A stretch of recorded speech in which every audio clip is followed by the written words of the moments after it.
দুদফার Lok Sabha vote শেষ। তৃতীয় দফার লোকসভা ভোট ভারতের 94টি কেন্দ্রে। এই 94টি কেন্দ্রের মধ্যে রয়েছে বঙ্গের 4টি কেন্দ্র। এই 4টি কেন্দ্র মুর্শিদাবাদ, জঙ্গিপুর, মালদা উত্তর এবং মালদা দক্ষিণ। তবে এই 4টি কেন্দ্রের মধ্যে উল্লেখযোগ্যভাবে নজরে রয়েছে মুর্শিদাবাদ কেন্দ্র। কেন মুর্শিদাবাদ কেন্দ্র এবারের ভোটে সবচেয়ে বেশি নজরে? দেখে নেওয়া যাক এই লোকসভা কেন্দ্রটিকে। মুর্শিদাবাদ লোকসভা কেন্দ্রটি মুর্শিদাবাদ জেলার 6টি এবং নদিয়া জেলার একটি বিধানসভা কেন্দ্র নিয়ে গঠিত। নদিয়া জেলার একমাত্র যে বিধানসভা কেন্দ্রটি মুর্শিদাবাদ লোকসভা কেন্দ্রের মধ্যে পড়ে সেটি হলো করিমপুর। অন্য 6টি বিধানসভা কেন্দ্রই মুর্শিদাবাদ জেলার অন্তর্গত। এগুলি হলো ভগবানগোলা, রানীনগর, মুর্শিদাবাদ, হরিহরপাড়া, ডোমকল ও জলঙ্গি। 2021 সালের বিধানসভা নির্বাচনে মুর্শিদাবাদ লোকসভার অন্তর্গত একমাত্র মুর্শিদাবাদ বিধানসভা কেন্দ্রটিতে জয়ী হন বিজেপির গৌরীশঙ্কর ঘোষ। তিনি প্রায় 2500 ভোটে হারিয়ে দেন তৃণমূলের শাওনি সিংহ রায়কে। মুর্শিদাবাদ বিধানসভা কেন্দ্রের বিধায়ক গৌরীশঙ্কর ঘোষকেই এবার বিজেপি মুর্শিদাবাদ লোকসভা কেন্দ্রে প্রার্থী করেছে। কিন্তু প্রশ্ন, মুর্শিদাবাদ লোকসভা কেন্দ্রে আদৌ কি বিজেপির সম্ভাবনা রয়েছে? রাজনৈতিক মহল এবং মুর্শিদাবাদ লোকসভা কেন্দ্রটিকে ভালোভাবে জানেন এরকম রাজনৈতিক বিশেষজ্ঞরা মুর্শিদাবাদ লোকসভা কেন্দ্রের বিজেপির সামান্যতম সম্ভাবনার কথাও উড়িয়ে দিচ্ছেন। মনে করা হচ্ছে এই লোকসভা কেন্দ্রের অন্য 2 প্রার্থীর মধ্যেই মূলত লড়াই হবে এবং বিজেপি তাদের জয় পরাজয়ের অন্যতম প্রধান নির্ধারক হয়ে উঠবে। এই লোকসভা কেন্দ্রে অন্য 2 প্রার্থী তৃণমূল কংগ্রেসের আবু তাহের খান এবং কংগ্রেস সমর্থিত সিপিএম প্রার্থী মোহাম্মদ সেলিম। আবু তাহের খান 2019 সালে এই কেন্দ্রের সাংসদ নির্বাচিত হন। এই কেন্দ্রে ভোট প্রচারের শেষ পর্বে যা হওয়া, সেখানে একটি বিষয় ইতিমধ্যেই স্পষ্ট হয়ে উঠেছে। আবু তাহের খানকে কড়া প্রতিদ্বন্দ্বিতার মুখে ফেলে দিতে চলেছেন বর্ষিয়ান বাম নেতা মোহাম্মদ সেলিম। মুর্শিদাবাদ কেন্দ্রের পরিসংখ্যানগত সমীকরণও বলছে এবার বিদায়ী সাংসদ আবু তাহের খানের জয় খুব একটা সহজ হবে না। যদিও এখানে 6টি বিধানসভা কেন্দ্রে বিধায়ক শাসক দলে, তবুও বিগত লোকসভার ফলাফলের নিরিখেই বলা যায় বামফ্রন্ট এবং কংগ্রেস দুটি দলের বেশ ভালো সংখ্যায় ভোট রয়েছে। 2019 সালে এখানে আবু তাহের 2,27,000 ভোটে জয়ী হয়েছিলেন। দ্বিতীয় হয়েছিলেন কংগ্রেসের আবু হেনা। আবু তাহের পেয়েছিলেন 6,04,000 ভোট, যেখানে আবু হেনার পক্ষে ভোট পড়েছিল 3,77,000। 2019 সালে লোকসভা নির্বাচনে বাম ও কংগ্রেস আলাদা আলাদা প্রতিদ্বন্দ্বিতা করেছিল। বাম প্রার্থী বদরুদ্দোজা খান গত লোকসভা নির্বাচনে পান 1,80,000 ভোট। এবার বাম কংগ্রেস একসঙ্গে লড়ছে। গত লোকসভা নির্বাচনে বাম কংগ্রেসের ভোট যোগ করলে দেখা যাবে তৃণমূলের আবু তাহের খান বাম কংগ্রেসের চেয়ে মাত্র 46,000 ভোট বেশি পেয়েছিলেন। অর্থাৎ পরিসংখ্যান বলে যদি তৃণমূলের ভোট সামান্য কিছু কমে এবং বামেদের ভোট কিছু বাড়ে, তাহলে 2019 সালে রায়গঞ্জ কেন্দ্রে সংসদীয় নির্বাচনে পরাজিত হওয়া মোহাম্মদ সেলিম জিততেই পারেন। এখন প্রশ্ন হচ্ছে, বাম কংগ্রেস মুর্শিদাবাদে কতটা একজোট হয়ে লড়তে পারবে? মুর্শিদাবাদ কেন্দ্রে জোট ধর্ম পালন করে কংগ্রেস বামফ্রন্টকে আসনটি ছেড়ে দেয়। যদিও 2019 সালে এখানে লোকসভা নির্বাচনে কংগ্রেস সিপিএম প্রার্থীর চেয়ে দ্বিগুণেরও বেশি ভোট পেয়েছিল। কংগ্রেস ও বামফ্রন্ট জোট করায় অধীর চৌধুরী নিজে প্রবীণ সিপিএম নেতা ও সিপিএম এর রাজ্য সম্পাদক মোহাম্মদ সেলিম মুর্শিদাবাদ কেন্দ্রের ভোটে লড়ুন এমনটাই চেয়েছিলেন। মুর্শিদাবাদ জেলায় বিগত কয়েক দশক ধরেই সবচেয়ে প্রভাবশালী রাজনৈতিক নেতা অধীর চৌধুরী পাশে থাকায় জোটে কংগ্রেসের সমর্থন পাওয়া মোহাম্মদ সেলিমের কাছে আশীর্বাদ স্বরূপ হতেই পারে। কিন্তু হাতে হাত ধরে বাম কংগ্রেসের পথ চলার মধ্যে সমস্যা দেখা দেওয়ার আশঙ্কা রয়েছে। সমস্যা দেখা দিয়েছিল ভগবানগোলাকে ঘিরে। লোকসভা ভোটের পাশাপাশি দেশ জুড়ে উপনির্বাচনও। তার মধ্যে রয়েছে পশ্চিমবঙ্গের ভগবানগোলায় কংগ্রেস প্রার্থী করেছে অঞ্জু বেগমকে। এরপরে সিপিএম কর্মীরা ক্ষোভ উগড়ে দেন, বিক্ষোভ শুরু করেন। বামফ্রন্ট কর্মীদের মূলত স্থানীয় সিপিএম এর দাবি ওঠে উপনির্বাচনে ঘোষণা করতে হবে বামফ্রন্টের প্রার্থীর নামও। এমনকি সোশ্যাল মিডিয়ায় পোস্টও করা হয়। সিপিএম এর নিচু তলার কর্মীদের দাবি উপনির্বাচনে বাম প্রার্থী দেওয়া হোক। এতে প্রবল ক্ষুব্ধ অধীর রঞ্জন চৌধুরী বলেন, জোট ভাঙলে ভাঙুক, কারণ কংগ্রেসের তরফে পাল্টা যুক্তি হিসেবে বলা হয় মুর্শিদাবাদ লোকসভা কেন্দ্রে বর্তমানে কংগ্রেসের শক্তি বেশি থাকলেও জোট শর্ত মেনেই আসনটি সিপিএমকে ছেড়ে দেওয়া হচ্ছে। ভগবানগোলায় জোট শর্ত মেনে কংগ্রেস প্রার্থীর নাম ঘোষণা করা হচ্ছে। সেখানে বামেদের ক্ষোভ বিক্ষোভ অর্থহীন। এখন প্রশ্নও এই বিষয়, এরকম বিভিন্ন ইস্যু ঘিরে বাম কংগ্রেসের মধ্যে কিছু দূরত্ব ছিলই। এর জন্য অধীর চৌধুরী নিজের ক্ষোভ প্রকাশ করেন। লোকসভা নির্বাচনে মুর্শিদাবাদ লোকসভা কেন্দ্রে বাম কংগ্রেস সম্পর্কে বিরূপ প্রভাব না পড়লে মোহাম্মদ সেলিমের লাভ। মোহাম্মদ সেলিম বা অধীর চৌধুরীর কথা মেনে কংগ্রেস প্রার্থীরা মোহাম্মদ সেলিমকে সমর্থন করলে মুর্শিদাবাদ কেন্দ্রে তীব্র লড়াইয়ের সম্ভাবনা। আর সেই জন্য শুরু থেকেই অধীর চৌধুরীকে দেখা যাচ্ছে কর্মীদের মনোবল বাড়াতে এবং বিশ্বাস ফিরিয়ে আনতে ভোকাল টনিক ছড়িয়ে দিতে।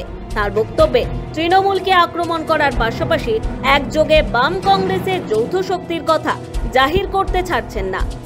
ভারতবর্ষের মোদী ক্ষমতা এসেছিল, ভোট পেয়েছিল কত বলুন তো? 37%। ভারতবর্ষের বিরোধীরা কত ভোট পেয়েছিল? 63%। ভোটের হিসাবে যদি বিরোধীরা এক হয়, কে জিতবে? বিরোধীরা জিতবে। কে হারবে? মোদী হারবে। সেই ভাবনা থেকেই কংগ্রেস বাম এক হয়ে ইন্ডিয়া জোট করে আমরা লড়তে গেছিলাম। সেই ইন্ডিয়া জোট ভেঙে প্রথমে পালালো কে? নীতিশ কুমার। দ্বিতীয় জন যিনি ইন্ডিয়া জোটে অংশগ্রহণ করবার পর বলেছিলেন এবার মোদী হারবে, সেই মোদীকে হারানোর যিনি কথা বলতেন সেই মমতা ব্যানার্জি তারপর ইন্ডিয়া জোট ছেড়ে পালালেন। এর থেকে কি সিদ্ধান্তে পৌঁছানো যায়?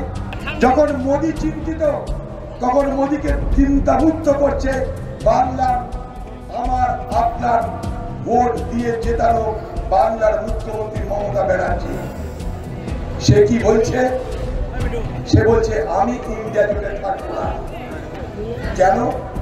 খোকা বাবুকে বাঁচাতে হবে, ভুলে যাবেন না। লক্ষ্মীর ভান্ডার থেকে এলাকার মা বোনেরা ভুলে যাবেন না। লক্ষ্মীর ভান্ডার সব রাজ্যে আছে।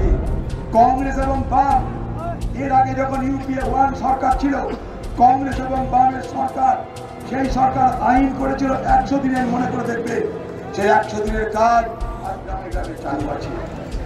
সেই সরকার চালু করেছিল খাদ্যের অধিকার, আইনি অধিকার, গ্রামে গ্রামে সস্তায় চাল গম চালু আছে। আগামী দিনে সেই সরকার, যে সরকার আমরা গঠন করতে যাচ্ছি, সেখানে প্রকল্প চালু হবে একটা, তার নাম এখন থেকে বলে যাচ্ছি, তার নাম মহালক্ষ্মী প্রকল্প। এ ভোট আমাদের সকলের ভোট। যেমন অধীর চৌধুরী লড়ছে, ঠিক একইভাবে মোহাম্মদ সেলিম লড়ছে। কোনো বিভেদ নাই, আমরা একইভাবে লড়ছি, একই জায়গায় লড়ছি, একই লক্ষ্যে লড়ছি।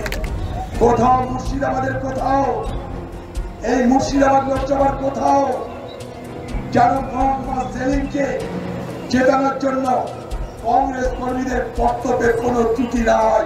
দরকার হলে জান দিয়ে দিও, কিন্তু সেলিমকে এখান থেকে জিতিও। প্রশ্ন হচ্ছে সেলিম ভাই তার বিপক্ষ যোগে কত ভোটে হারাবে। বাকি জিতা নিয়ে কারোর কোনো কথা নাই, কত ভোটে জিতবে তা নিয়ে বহু আলোচনা চলছে। এই দমকলের তৃণমূল ছন্ন ছাড়া, মুর্শিদাবাদের তৃণমূল ছন্ন ছাড়া। তৃণমূল আজ খান খান, তৃণমূল দল ভেঙে চুরে খান খান। এখানে সেলিম ভাই জিতবে। মনে রাখতে হবে 2014 সালেও এই লোকসভা কেন্দ্রে কংগ্রেস ও সিপিএম এর মধ্যে তীব্র প্রতিদ্বন্দ্বিতা হয়েছিল। সেবার দুদলের প্রার্থী দুজনেই 4 লাখের বেশি ভোট পেয়েছিলেন। বেশ কিছুটা পেছনে ছিলেন তৃণমূল কংগ্রেস প্রার্থী। মুর্শিদাবাদ কেন্দ্রে বিজেপির ভোট বাড়ার সঙ্গে সঙ্গে আশ্চর্যজনকভাবে সিপিএম এর ভোট যায় কমে। ধর্মীয় মেরুকরণের প্রভাব নিশ্চিতভাবেই পড়ে মুর্শিদাবাদ লোকসভা কেন্দ্রে। লাভবান হয় তৃণমূল কংগ্রেস। স্বাভাবিকভাবেই এবারও ভোটের ফলাফলের জন্য রাজনৈতিক মহল চোখ রাখছে মুসলিম ভোটাররা কোন দিকে যান।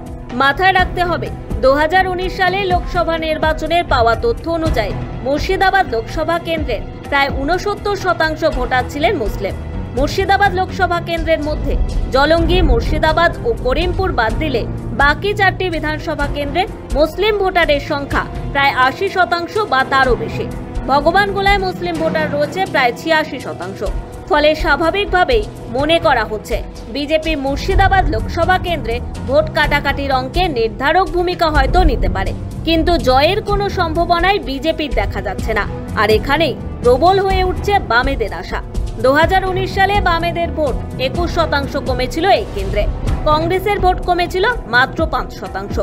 তৃণমূলের ভোট 19% বাড়লেও বিজেপির ভোট বেড়েছিল 10%। অর্থাৎ পরিসংখ্যানগতভাবে এবং গাণিতিক হিসেবে সুস্পষ্ট। মুর্শিদাবাদ লোকসভা কেন্দ্রে যে ভোটাররা 2014 সালে বামফ্রন্ট এবং কংগ্রেসকে ভোট দিয়েছিলেন, তাদের একটা অংশ 2019 সালের ভোটে বিজেপিকে ভোট দিয়েছিলেন। এই ভোট যদি সিপিএম এর দিকে ফেরে, তাহলে জয় অনিশ্চিত হয়ে যাবে তৃণমূলের প্রার্থী ও গত লোকসভার বিজয়ী প্রার্থী আবু তাহেরের। বাম ও কংগ্রেসের ভোট ফিরে এলে মোহাম্মদ সেলিমের জয় পাওয়াও আশ্চর্য কিছু হবে না। আর তাই প্রার্থীদের মনোবল বাড়ানো ও চাঙ্গা করার দাওয়াই নিজের মতো করে ছড়াচ্ছেন সেলিম ও অধীর চৌধুরী। মুর্শিদাবাদ জেলার 3টে লোকসভা কেন্দ্রের নির্বাচন শুধু মুর্শিদাবাদ থেকে বাম কংগ্রেসের 3 জন প্রার্থীকে এমপি করে পাঠাবে না। বাংলার ভবিষ্যৎ রাজনীতি ঠিক করবে এই মুর্শিদাবাদ। একদিকে দিদির লুট, আরেকদিকে মোদির লুট, দুই লুটেরা।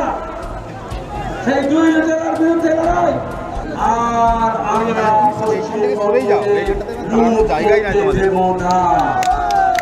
এ প্রসঙ্গে বলে রাখা ভালো, এবারের লোকসভা নির্বাচনে বঙ্গে সিপিএম প্রার্থীদের মধ্যে জয়ের সবচেয়ে বেশি সম্ভাবনা রয়েছে মোহাম্মদ সেলিমেরই। বামফ্রন্ট গতবার লোকসভা নির্বাচনে একটি আসনও জেতেনি। বঙ্গে আবার খাতা খোলার জন্য বাম তথা সিপিএম এর সবচেয়ে বড় বাজি মোহাম্মদ সেলিম। আবু তাহেরও পিছিয়ে নেই। মোহাম্মদ সেলিমও সে কথা জানেন বলেই তিনি তার কেন্দ্রে প্রধান প্রতিপক্ষ হিসেবে চিহ্নিত করে ফেলেছেন আবু তাহেরকে। তৃণমূলের দুর্নীতি এবং লক্ষ্মীর ভাণ্ডারের বিরুদ্ধে বারবার সরব হচ্ছেন তিনি। ভবিষ্যতের কাজের ভাবনার চেয়ে তৃণমূলের ভুল ত্রুটি, দুর্নীতি এবং লক্ষ্মীর ভাণ্ডারকে সুকৌশলে মিশিয়ে দিচ্ছেন পোড় খাওয়া সিপিএম প্রার্থী। সব কৃষি দপ্তরে হোক, কোঅপারেটিভ ডিপার্টমেন্টে হোক, গত 10 বছর ধরে জমি দপ্তরে হোক, পঞ্চায়েত দপ্তরে হোক, একটার পর একটা দুর্নীতি হয়েছে। আর এখন দাঁড়িয়ে ভোটের সময় বলছে আমি লক্ষ্মী ভাণ্ডার দিয়েছি। আচ্ছা, 500 টাকা আমার বোনেদের জিজ্ঞেস করি, ওটাকে ভাণ্ডার বলে?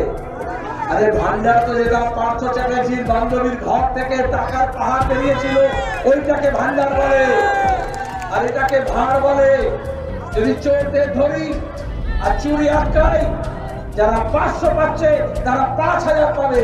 যারা ঘরের টাকার জন্য অ্যাডভান্স দিয়েছে আর ইনস্টলমেন্ট পাচ্ছে না, চোর ধরতে হবে। আবু তাহেরের প্লাস পয়েন্ট, তিনি মুর্শিদাবাদের ভূমিপুত্র এবং তিনি কংগ্রেস ও তৃণমূল কংগ্রেসের হয়ে রাজনীতির সুবাদে বিগত 2 দশক ধরে হাতের তালুর মতো চেনেন মুর্শিদাবাদকে। সেলিমের মতো তাকে অন্য দলের সমর্থনের উপর নির্ভর করে থাকতেও হচ্ছে না। গত লোকসভা নির্বাচনে 41% ওপর ভোট পাওয়া আবু তাহের জানেন, মুসলিম ভোট ব্যাংক অক্ষত রাখতে তৃণমূলের বাড়তি পাওনা বিজেপির তৃণমূলকে আক্রমণ। বিজেপি তৃণমূলকে যতই আক্রমণ করবে, ততই তৃণমূলের পায়ের তলার মাটি শক্ত হওয়ার সম্ভাবনা অন্তত মুর্শিদাবাদে রয়েছে বলেই মনে করছে রাজনৈতিক মহল। বিজেপি ও তৃণমূলকেই আক্রমণ করে চলেছে। শুভেন্দু অধিকারী যথারীতি মুর্শিদাবাদে এসে নিশানায় রাখছেন তৃণমূল নেতৃত্বকে। তৃণমূলকে ভোট দেওয়া মানে আপনাদের মূল্যবান ভোটটি নষ্ট করা। তৃণমূল কংগ্রেসকে লোক এখন চোর বলে।